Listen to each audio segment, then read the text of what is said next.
students, welcome you all on the online platform of Cognito. This is Kushal Shrivastava and we are going to study the accounts from the basic to the deep.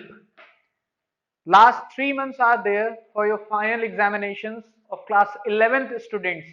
The class is basically for the class 11th students and I am here for you all. The cognitive platform is here for you all to for the better learning in your home. So आज हम लोग introduction of accounts देखेंगे. ठीक है, accounts के बारे में सब कुछ जानेंगे A to Z. ठीक है, इसका इंट्रोडक्शन, इसका जन्म कैसे हुआ, क्या है अकाउंट्स, क्या है अकाउंटिंग, ठीक है, क्या है बुक कीपिंग, हर एक में डीप चर्चा होगी. तो साथ रहिए और पढ़ाई करते रहिए. तो सबसे पहले तो एक चीज जान लेते हैं कि ये अकाउंट्स आया क्यों. मतलब अकाउंट्स का मतलब क्या है, अकाउंटिंग का मतलब क्या है. अकाउंटिंग का मतलब है ट्रांजैक्शंस को रिकॉर्ड करना. क्या मतलब है, ट्रांजैक्शंस को रिकॉर्ड करना. To record the transactions is known as accounting. इसको लिखने की जरूरत नहीं है, अभी इतना पढ़ाया जाएगा कि आप परेशान मत होइएगा, इसको लिखने की जरूरत नहीं है. तो रिकॉर्डिंग ऑफ ट्रांजैक्शन क्यों जरूरी हुआ. अगर हम वैदिक एजुकेशन पर जाएं, एट द टाइम ऑफ वैदिक पीरियड, तो उसमें क्या होता था. उसमें ये होता था कि आप लोगों ने क्लास 6, 7, 8 में एसएसटी में बार्टर सिस्टम के बारे में पढ़ा होगा. तो उसमें ये होता था कि आप एक वस्तु लीजिए और दूसरी वस्तु दे दीजिए. मतलब आप एक थिंग लीजिए और दूसरी थिंग दीजिए. Suppose if you want two by a horse, if you want to buy a horse and somebody has a wheat, so the horse owner will say to a wheat owner that give me some wheat and I will give you my horse. So इसमें क्या होता था कि अगर उस wheat वाले को अगर हॉर्स की जरूरत है तब तो वो अपना गेहूं बेचेगा, तब तो वो अपना wheat बेचेगा. नहीं है जरूरत तो तब क्या होगा, तब वो हॉर्स वाला किसी और के पास जाएगा, फिर किसी और के पास जाएगा, फिर किसी और के पास जाएगा और फिर जिसको जरूरत होगी वो खरीदेगा. लेकिन क्या हॉर्स वाले की जरूरत पूरी हो पाई, नहीं पूरी हो पाई. लेकिन ये सब लेन देन की प्रक्रिया पुराने जमाने से चलती चली आ रही है कि मतलब एक में लेना होता था तो दूसरे में देना होता था. तो कोई आदमी अगर कुछ ले रहा है तो उसके बदले में कुछ दे रहा है. इसी प्रक्रिया को, इसी को ट्रांजैक्शंस कहते हैं. लेने और देने की प्रक्रिया को ट्रांजैक्शंस कहते हैं. बस in accounting terms in transactions को रिकॉर्ड कर लिया जाता है. इन ट्रांजैक्शंस को रिकॉर्ड कर लिया जाता है. कैश आई तो रिकॉर्ड, कैश गई तो रिकॉर्ड. ठीक है, तो इसको कहते हैं रिकॉर्डिंग ऑफ ट्रांजैक्शन. तो ये सब it is a part of accounting. ये सब हम लोग पढ़ेंगे. तो फिर बार्टर सिस्टम खत्म हुआ तो फिर क्या हुआ, फिर जो है पैसे की मुद्रा चालू हुई, फिर मुद्रा चालू हुई, पैसा चालू हुआ. तो उसमें देखा गया कि जो है कि अशर्फियां दी जाती थी, सोने दिए जाते थे और उसके बिहाफ पर कुछ ना कुछ लिया जाता था. जैसे अशर्फियां दे दिया, तो मैंने किसी को अशर्फियां दे दिया, उसको उसको सोना मिल गया और मुझे जो है गेहूं मिल गया. तो अब मैं उस अशर्फियों को, उस सोने को किसी और को दे करके कुछ और खरीद सकता हूं. तो ये एक स्टैंडर्ड, इसको इसको क्या माना गया, एक स्टैंडर्ड ट्रांजैक्शन टेक्निक मानी गई. क्या मानी गई, एक स्टैंडर्ड लेन देन की प्रक्रिया मानी गई. ठीक है, कि हमारा स्टैंडर्ड ट्रांजैक्शन हो रहा है. तो इसी स्टैंडर्ड ट्रांजैक्शन को रिकॉर्ड करना, इसी स्टैंडर्ड ट्रांजैक्शन को रिकॉर्ड करना is known as accounting, is known as accounting. Understood. इसी स्टैंडर्ड ट्रांजैक्शन को रिकॉर्ड करना इज नोन एज अकाउंटिंग. तो पुराने जमाने में होता क्या था, जो लेखा जोखा करते थे वो क्या करते थे, जैसे मान लीजिए ऐसे एक दीवालों पर या किसी पर भी जो है ऐसे करके लिख दिया, ऐसे करके सिंबल बना दिया. अब इसका मतलब है कि श्याम को मैंने 10,000 रुपए दिए. ठीक, फिर किसी ने ऐसे करके सिंबल बना दिया, इसका मतलब है राम से मैंने 10,000 रुपए लिए. तो अब मान लीजिए ये आदमी ये काम करता था. अब ए खत्म हो गया. ए ने अगर ए के बेटा है बी, अगर ए ने अपने बेटे को नहीं बताया होगा तो तो ये सब चीजें तो वेस्ट हो गई। उसने पन्ने पे क्या लिखा बी को पता ही नहीं है। तो स्टैंडर्ड रिकॉर्डिंग ऑफ ट्रांजैक्शन नहीं था, स्टैंडर्ड रिकॉर्डिंग ऑफ ट्रांजैक्शन नहीं था। लोग अपनी नेटिव लैंग्वेजेस में लिखना पसंद करते थे। आज भी ट्रांजैक्शन को रिकॉर्ड नेटिव लैंग्वेजेस में किया जाता है, लेकिन इंग्लिश में ट्रांजैक्शन को रिकॉर्ड करना is a standard recording of transaction. और स्टैंडर्ड रिकॉर्डिंग ऑफ ट्रांजैक्शन के बारे में आज हम लोग बात करेंगे, ठीक है। स्टैंडर्ड रिकॉर्डिंग ऑफ ट्रांजैक्शन के बारे में बात करेंगे। तो सबसे पहले जान लेते हैं कि अकाउंटिंग का जन्म कैसे हुआ। तो सबसे पहले अकाउंटिंग का जन्म जानने से पहले जान लेते हैं कि अकाउंटिंग के फादर कौन है। तो father of accounting and book keeping, accounting and book keeping, accounting और बुक कीपिंग में डिफरेंस होता है, वो मैं आपको बताऊंगा। अगले आने वाले लेक्चर्स में मैं आपको अकाउंटिंग और बुक कीपिंग में डिफरेंस बताऊंगा। अभी हम खाली बस हल्का सा इंट्रोडक्शन ले रहे हैं, बाकी बहुत बड़ा प्रोसेस है दोनों का, तो सब बताया जाएगा। Father of accounting and book keeping, या इन शॉर्ट बोला जाए फादर ऑफ अकाउंट्स। अगर अकाउंटिंग, ये मैंने लिख दिया है इसलिए क्योंकि कभी कभार घुमा देते हैं क्वेश्चन, फादर ऑफ अकाउंट्स की जगह father of accounting and bookkeeping लिख देते हैं। तो father of accounting and bookkeeping जो थे, उनका नाम था Fra Luca Bartolomeo de Pacioli. क्या नाम था? Fra Luca Bartolomeo de Pacioli. इनको दूसरे नाम से भी जाना जाता था, as a Luca Pacioli. Luca Pacioli, तो ल्यूका पेसियोली कौन थे? Luca Pacioli was the father of accountancy, was the father of accounting and bookkeeping. इनका जन्म कब हुआ था? He was born in 1447 and was died in 1517 Anno Domini AD.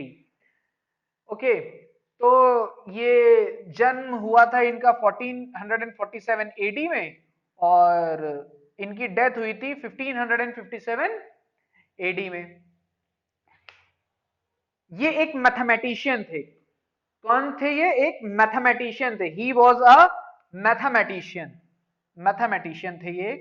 He was a mathematician, spelling गलत हो तो उसमें वो मत जाइएगा। ही वॉज अ मैथमेटिशियन, और he was a mathematician, a great mathematician.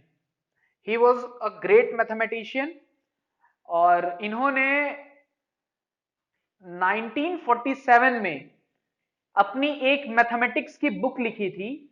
इन 1947 में इन्होंने in 1494, sorry, in 1494 he has written a book Summa de Arithmetica Geometrica Proportionia et Proportionalita.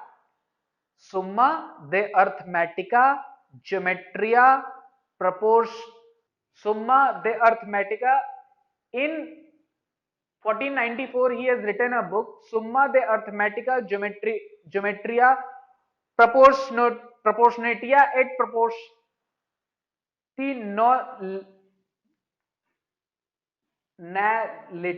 प्रोपोर्शनैलिटा, मतलब हम लोग इसको सिंपली जाने सुम्मा दे अर्थमेटिका, ये इनकी बुक का नाम था। In his book in chapter number 14, in his book in chapter number 14 उन्होंने डबल एंट्री सिस्टम के बारे में बताया था, और उस चैप्टर का नाम था डबल एंट्री सिस्टम। उस चैप्टर का क्या नाम था? Double entry system. उस चैप्टर का नाम था double entry system. In his chapter he told every transaction has two effects. उन्होंने ये चीज बताया था कि हर एक ट्रांजैक्शन के दो इफेक्ट होते हैं। एक इफेक्ट होता है डेबिट, तो दूसरा इफेक्ट होता है क्रेडिट। क्या? एक इफेक्ट होता है डेबिट, तो दूसरा इफेक्ट होता है क्रेडिट। तो इसमें क्या हुआ था कि इसके पहले जो है, अगर इसमें देखा जाए तो इस टाइम पे ब्रिटिश रूल बहुत तेजी से फैल रहा था इंडिया में। Sorry, not in India, in all over world, ठीक है। मैक्सिमम वर्ल्ड इन्होंने कैप्चर कर लिया था। तो क्या कहते हैं, जो ब्रिटिश कहते थे वही पूरे वर्ल्ड में होता था। तो ब्रिटिश ने जो है इनकी बुक को नहीं माना था, इनकी बुक को नहीं माना था। और क्या कहते हैं, ये एक इटालियन मैथमेटिशियन थे, Italian and he was born in Italy. ये इटली में पैदा हुए थे, नदर्न इटली में मेरे ख्याल से, हाँ नदर्न इटली में, नदर्न इटली में ये पैदा हुए थे और ये एक इटालियन मैथमेटिशियन थे। ठीक है, तो जब इन्होंने 1494 में अपनी बुक लिखी और अपनी बुक पब्लिश करी, सुम्मा दे अर्थमेटिका, तो उसमें जो है इन्होंने डबल एंट्री सिस्टम के बारे में बताया और बताया कि इस डबल एंट्री सिस्टम में एवरी ट्रांजैक्शन, जितने भी लेन देन की प्रक्रिया हैं, उसके दो इफेक्ट होते हैं। एक इफेक्ट होता है क्रेडिट और दूसरा इफेक्ट होता है डेबिट। तो क्रेडिट और डेबिट का क्या मतलब है, क्रेडिट और डेबिट का क्या मतलब है, ये हम लोग आज पढ़ेंगे। तो इनके मरने के 100 साल बाद, after his death,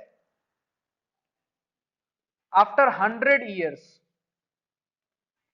in 1594, the whole world has accepted, sorry, after 100 years after his death, 100 years after his death, 1517 में उनकी डेथ हुई थी। उनकी डेथ के 100 साल बाद, मतलब 1617 में,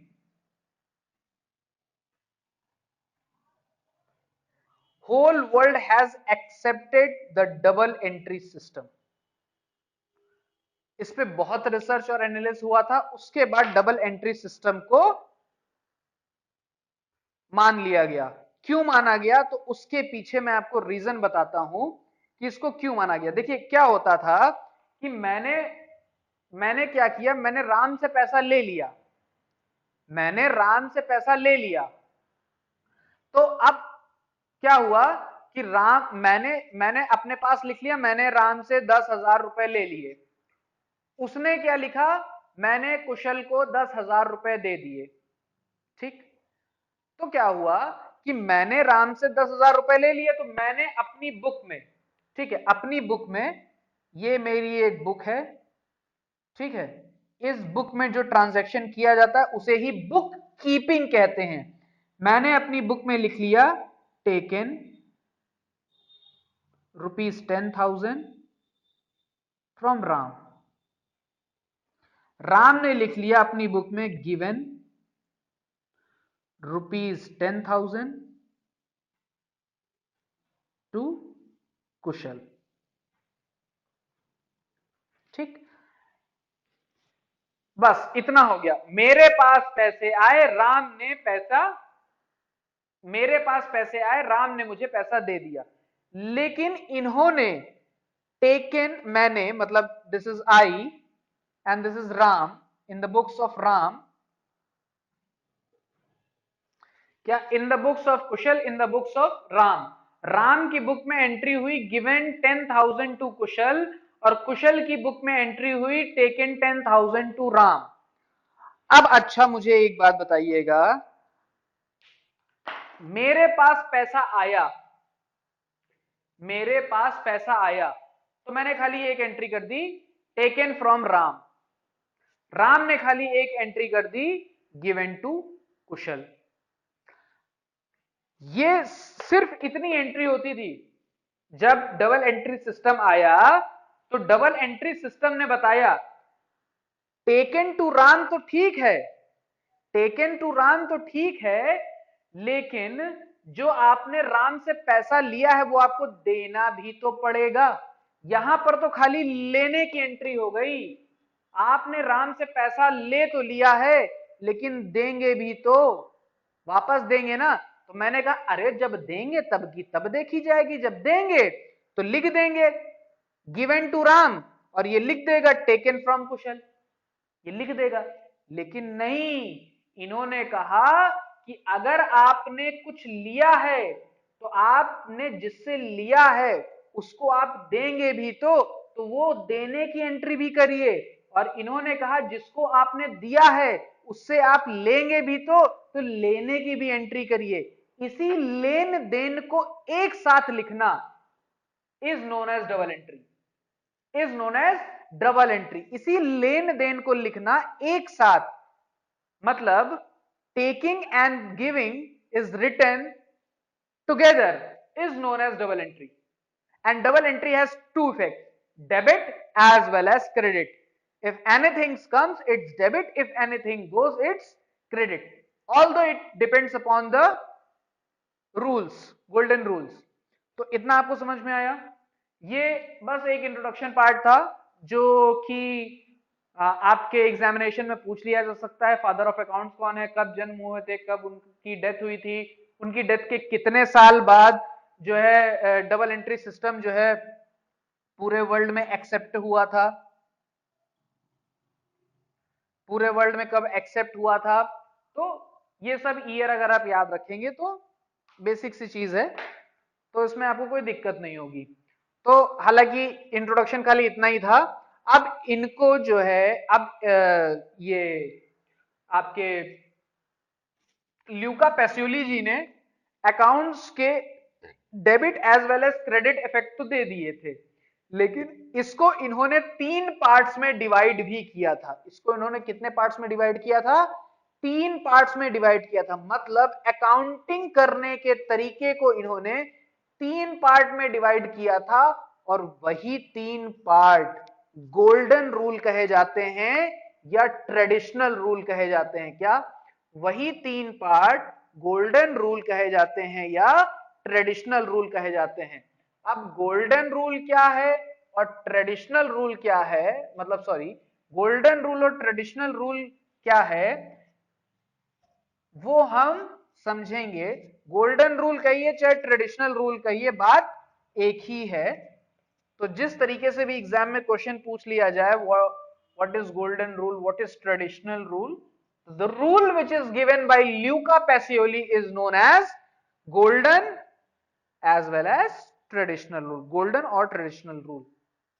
ठीक है, तो यहां पे देखते हैं गोल्डन रूल के बारे में।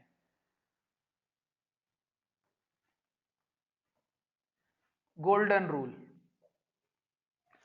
गोल्डन रूल में बेसिकली 3 टाइप्स के अकाउंट्स को डिस्क्राइब किया गया है। 3 टाइप्स के अकाउंट्स को डिस्क्राइब किया गया है, लेकिन मैं आपको इस तरीके से पढ़ाता हूं। आप इसको 2 पार्ट में पहले डिवाइड करिए। पर्सनल अकाउंट,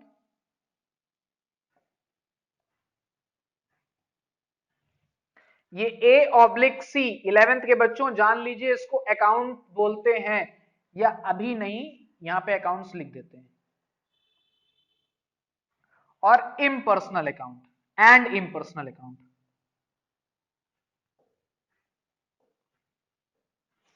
ठीक है, personal account and impersonal account. Impersonal account is further divided into 2 parts, real account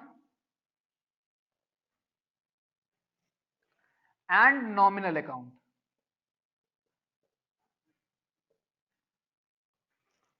ठीक है, तो ये है personal account, real account and nominal account. या आप सीधा ऐसे भी लिख सकते हैं, ट्रेडिशनल रूल।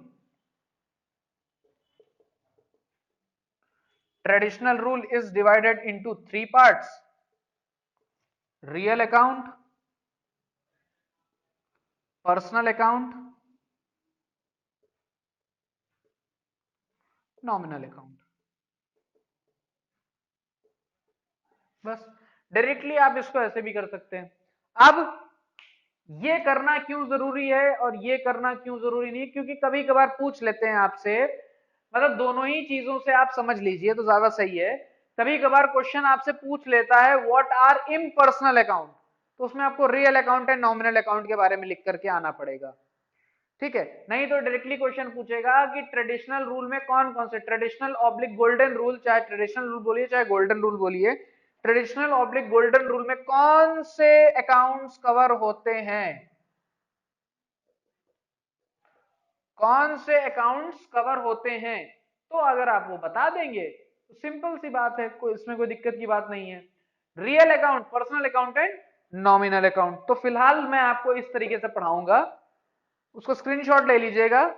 हो सकता है 1 नंबर का क्वेश्चन पूछ लिया जाए तो पूछ लिया जाए, अदरवाइज पूछा नहीं जाता है। ये सब चीजें बेसिक है ना, इसलिए नहीं पूछा जाता है, क्योंकि पता है कि सबको पढ़ाया जाएगा ये। तो देखिए अब जो चार्ट बनने जा रहा है उस चार्ट को जरूर बना लीजिएगा। Golden oblique traditional rule.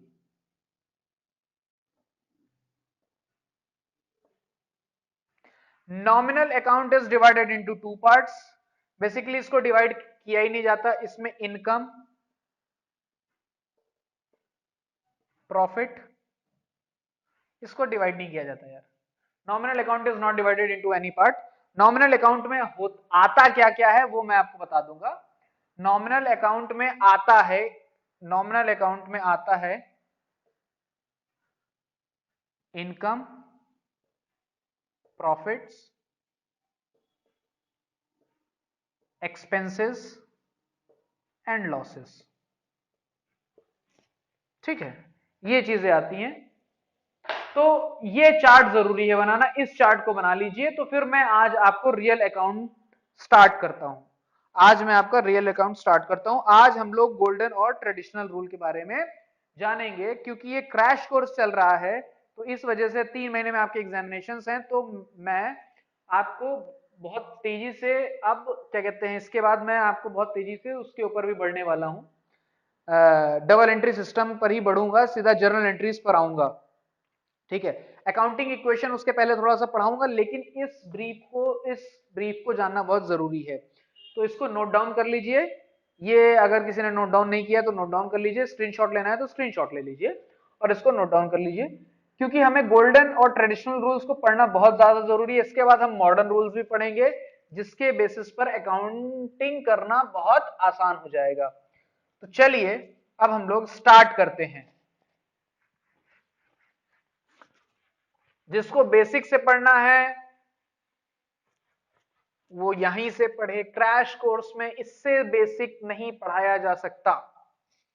पूरे साल का कोर्स 3 महीने में कंप्लीट करना है बेटा। 3 महीना क्या, आप लोगों के लिए तो 2.5 महीना बचा है। पूरे साल का कोर्स 2.5 महीने में कंप्लीट करना है, क्योंकि मार्च मिड से या मार्च एंड से आपके फाइनल्स हो जाएंगे और फिर अप्रैल में आप क्लास 12th में आ जाएंगे। और सीएसईपीटी वाले बच्चों को ये सब चीजें पता होती हैं। तो चलिए, real account, it includes all the assets. अब एसेट्स क्या होती हैं? हमारी संपत्ति। अगर हिंदी में अगर बात करें एसेट्स का मतलब, तो हमारी संपत्ति। सब ऐसी जो भी चीज जो हमारी संपत्ति है वो एसेट है, और जो हमारी संपत्ति नहीं है वो लाइबिलिटी है। क्या? जो हमारी संपत्ति है वो एसेट है, जो हमारी संपत्ति नहीं है वो लाइबिलिटी है। ठीक है, अब संपत्ति क्या होती है? What are assets? तो एसेट्स को बेसिकली 2 पार्ट में डिवाइड किया गया है, tangible assets and intangible assets. तो रियल अकाउंट इसीलिए 2 पार्ट में डिवाइड था ना, tangible account and intangible account. तो टेंजिबल अकाउंट में टेंजिबल एसेट्स आती हैं। क्या आती हैं? टेंजिबल अकाउंट में टेंजिबल एसेट्स आती हैं। तो इसको हम डायरेक्टली लिखें tangible assets. It includes all the assets. तो एसेट्स 2 तरीके की होती हैं। पहली टेंजिबल एसेट्स,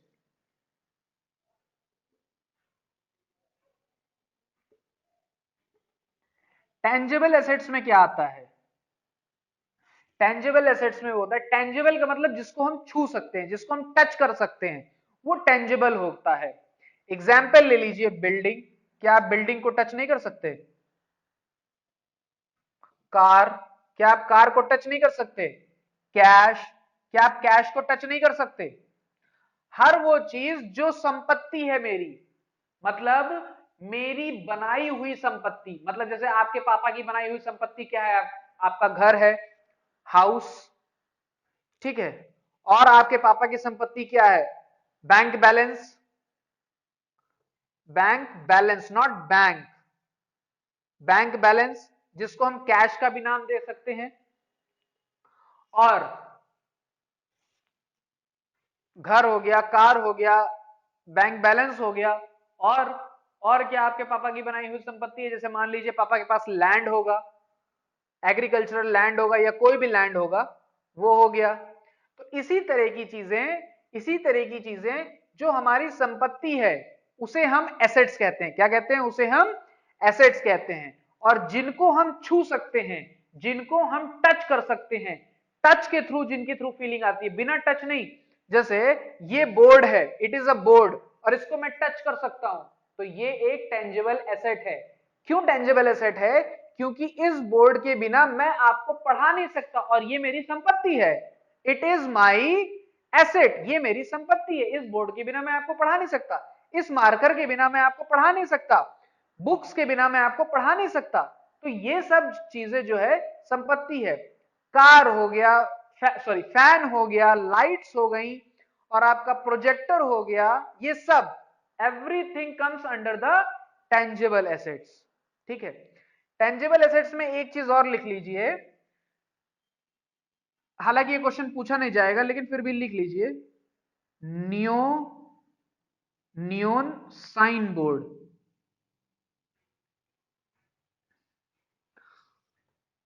हो सकता है ये आ जाए, तो नियोन साइन बोर्ड आप कहेंगे कि अरे ये क्या है, तो बोर्ड आ गया ना। तो भाई बोर्ड, नियोन साइन बोर्ड हो चाहे बोर्ड हो चाहे जैसा बोर्ड हो, बोर्ड आ गया ना, board is a asset. Neon sign board वही बोर्ड होता है जिसमें जो है लिखा होता है किराना, मतलब प्रसाद जनरल स्टोर, एंड उसके अंदर लाइट चमक रही होती है। और इसी तरीके से पैंटलून्स का जो वो होता है, हेडिंग होती है जिसपे पैंटलून्स लिखा होता है, that is a neon sign board. ठीक है, एक साइन को रिप्रेजेंट कर रहा होता है वो। ठीक है, either it is in a form of written और either it is in a form of picture, whatever the stuff is there. And second is intangible asset. Second क्या है? Intangible asset. सेकंड क्या है? Intangible asset. इंटेंजिबल एसेट में क्या क्या आता है? इंटेंजिबल एसेट का मतलब होता है, टेंजिबल एसेट का मतलब होता है the asset which can be touched, asset which can be touched। intangible assets का मतलब होता है assets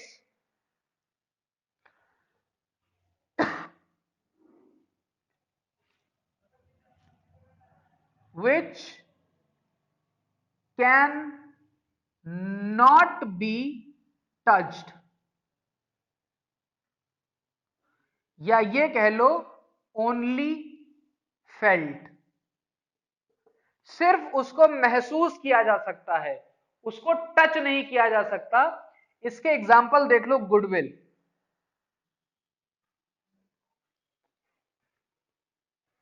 कॉपीराइट,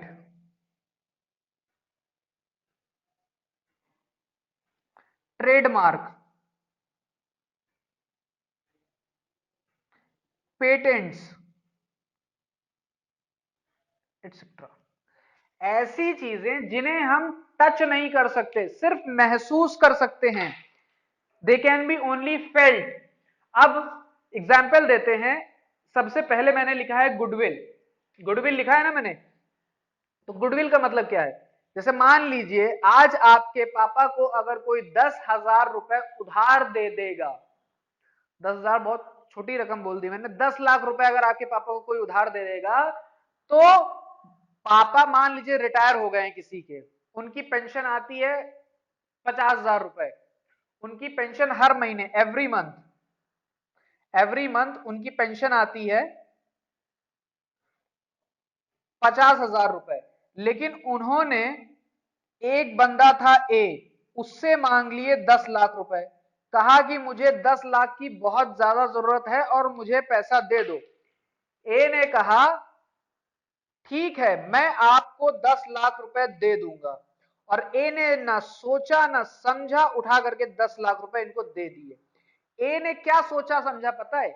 ए ने सिर्फ इस चीज को महसूस किया कि इस आदमी की 50,000 रुपए महीने की पेंशन आ रही है, इसके पास सेविंग्स होंगी कुछ, इसको अभी जरूरत पड़ी है तो किसी काम के लिए जरूरत पड़ी होगी, इसके पास 50,000 की 50,000 रुपीज की रेगुलर इनकम है, ये 2-3 सालों में अगर चाहेगा तो कहीं से इधर उधर से करके मुझे पैसा लौटा देगा।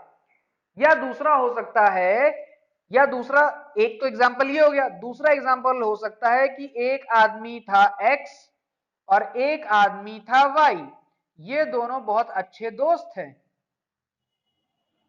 ये दोनों बहुत अच्छे दोस्त हैं। एक्स ने वाई से कहा कि भाई मुझे 10,000 रुपए दे दो। वाई ने कहा 10,000 रुपए आप तुरंत मुझसे ले लो। इसने इसको 10,000 रुपए दे दिए, ना सोचा ना समझा, बस 10,000 रुपए उठा करके इसको दे दिए। ये एक्स की गुडविल थी वाई को लेकर के, कि एक्स, वाई ने ये सोचा कि ये ईमानदार आदमी है, भले अभी कुछ नहीं कमा रहा है लेकिन जब कमाएगा तब मुझे वापस कर देगा ये। तो इसे कहते हैं गुडविल। मतलब जो हमने पास्ट में एफर्ट्स किए हैं उसके बेसिस पर मुझे फ्यूचर में प्रॉफिट हो रहा है। इसको फ्यूचर में 10,000 रुपए का प्रॉफिट हो रहा है कि नहीं हो रहा है? इनको फ्यूचर में 10 लाख रुपए का प्रॉफिट हो रहा है कि नहीं हो रहा है? तो इन्हीं के पास्ट के एफर्ट्स थे जिसकी वजह से इनको 10 लाख रुपए मिला, और इन्हीं के पास्ट के एफर्ट्स थे जिसकी वजह से इनको 10,000 रुपए मिला। तो इसको कहते हैं गुडविल। इसी तरीके से कॉपीराइट होता है। हर एक बुक का एक कॉपीराइट होता है जिसमें लिखा होता है every rights is being reserved by this company. जैसे मान लीजिए एस चांद की आप कोई भी बुक लेते हैं या एनसीईआरटी की कोई भी बुक लेते हैं तो every right is being reserved by NCERT only, no duplicate copy is to be sold in the market. कभी पढ़ा है? पढ़िएगा आज, अगर नहीं पढ़ा है आपने तो पढ़िएगा। No duplicate copy is to be sold in a market, otherwise उस पे एक पनिशेबल क्या कहते हैं, एक पनिशेबल ऑफेंस लगा दिया जाएगा और उसको पनिशमेंट मिलेगा। तो उसे कहते हैं कॉपीराइट। इसी तरीके से ट्रेडमार्क होता है, इसी तरीके से पेटेंट्स होता है। क्या एक्स और वाई के केस में क्या एक्स के भरोसे को वो छू पा रहा था? और इधर फादर और ए के केस में, फादर और ए के केस में क्या वो फादर के भरोसे को या फादर की इनकम को छू पा रहा था? नहीं छू पा रहा था। तो इसे ही कहते हैं गुडविल, और इसे ही कहते हैं intangible assets. Assets which can not be touched, only felt, सिर्फ और सिर्फ उसको महसूस किया जा सकता है, उसे हम कहते हैं असेट्स। क्लियर है चीजें? कोई दिक्कत नहीं ना? तो अब हम लोग बढ़ते हैं इसके रूल की ओर। रूल ऑफ रियल अकाउंट क्या है? ठीक है, रूल ऑफ रियल अकाउंट जो कि ल्यूका पैसियोली ने दिया है, इसको आप लिख लीजिएगा, इसी के नीचे रूल ऑफ रियल अकाउंट लिख लीजिएगा। ठीक है, मेरे पास स्पेस थोड़ी सी कम है तो इस वजह से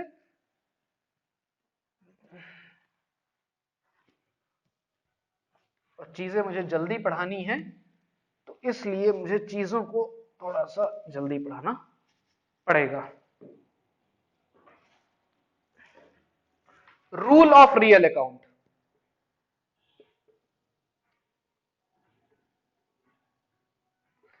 इसको याद कर लीजिएगा। ये नहीं याद है तो आपको अकाउंट्स बिल्कुल भी नहीं आएगी। Debit what comes in, credit what goes out. आने वाले को कर दो डेबिट और जाने वाले को कर दो क्रेडिट। मतलब debit what comes in, credit what goes out.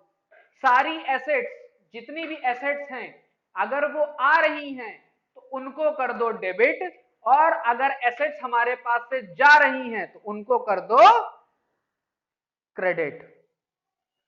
Debit what comes in, credit what goes out. Debit what comes in, credit what goes out. Example देख लीजिए, कैश रिसीव्ड फ्रॉम राम। तो एंट्री क्या बनेगी? Cash account debit to Ram. Cash received from Ram rupees 10,000।